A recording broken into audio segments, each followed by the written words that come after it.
ભરૂચ શહેરમાં single use પ્લાસ્ટિકના ઉપયોગ સામે ભરૂચ નગરપાલિકા દ્વારા સતત ચેકિંગ અને કાર્યવાહી હાથ ધરવામાં આવી રહી છે, જે અંતર્ગત આજે ભરૂચ શહેરના એપીએમસી માર્કેટ નજીક આવેલી ભરૂચ પ્લાસ્ટિક નામની દુકાનમાં પાલિકાની ટીમે અચાનક ચેકિંગ હાથ ધર્યું હતું। નગરપાલિકાના મુખ્ય અધિકારી હરીશ અગ્રવાલની હાજરીમાં કરાયેલા આ ચેકિંગ દરમિયાન દુકાનમાંથી પ્રતિબંધિત પ્લાસ્ટિક બેગનો મોટો જથ્થો મળી આવ્યો હતો। તપાસ દરમિયાન અંદાજે 250 કિલોગ્રામ જેટલો પ્રતિબંધિત પ્લાસ્ટિક બેગનો જથ્થો ઝડપી પાડવામાં આવ્યો હતો। પાલિકાની ટીમે નિયમોનું ઉલ્લંઘન કરતા તમામ પ્લાસ્ટિક બેગ તાત્કાલિક જપ્ત કરી દીધા હતા। સાથે જ દુકાનદાર સામે પર્યાવરણ સુરક્ષા અને પ્લાસ્ટિક પ્રતિબંધ સંબંધિત કાયદા મુજબ દંડનીય કાર્યવાહી હાથ ધરવામાં આવી છે। પાલિકાના અધિકારીઓએ જણાવ્યું હતું કે શહેરને પ્લાસ્ટિક મુક્ત બનાવવા માટે આવા ચેકિંગ આગળ પણ સતત ચાલુ છે। વેપારીઓને વારંવાર સૂચનાઓ આપ્યા છતાં જો પ્રતિબંધિત પ્લાસ્ટિકનો ઉપયોગ કે સંગ્રહ કરવામાં આવશે તો કડક કાર્યવાહી કરવામાં આવશે। આ કાર્યવાહીથી શહેરના અન્ય વેપારીઓમાં પણ ચેતવણી ફેલાઈ છે અને પાલિકાએ નાગરિકોને પણ પ્લાસ્ટિકનો ઉપયોગ ટાળીને પર્યાવરણ સુરક્ષામાં સહયોગ આપવા અપીલ કરી છે। વિડીયો જર્નાલિસ્ટ વિરેન્દ્ર પાટીલ સાથે સત્ય ટીવી ન્યૂઝ ભરૂચ।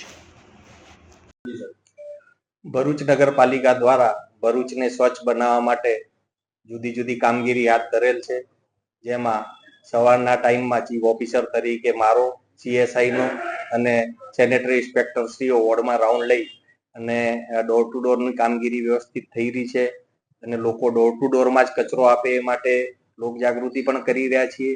જે લોકો ગંદકી કરે છે એમની સામે અમે દંડકીય કાર્યવાહી પણ કરી રહ્યા છીએ।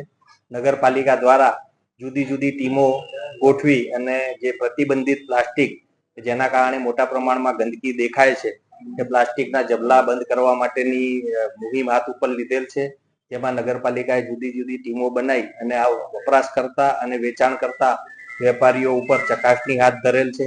છેલ્લા એક અઠવાડિયામાં અમારી ચકાસણી દરમિયાન આવા પ્રકારનો લગભગ 450 કિલો જેટલો પ્લાસ્ટિકનો જથ્થો ઝડપાયેલ છે। અમે એ જથ્થો જપ્ત કરેલ છે, સાથે સાથે લગભગ 41,500 ની આસપાસ દંડકીય કાર્યવાહી પણ કરેલ છે।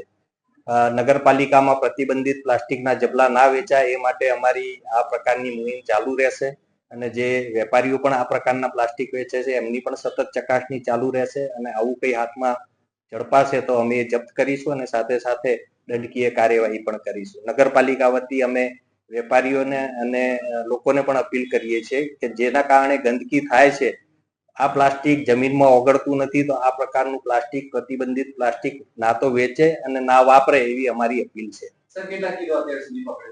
લગભગ છેલ્લા એક અઠવાડિયાની અંદર 450 કિલોની આસપાસ અમે પ્રતિબંધિત પ્લાસ્ટિક જે છે પકડેલું છે અને 41,500 ની આસપાસ દંડ પણ કરેલ છે।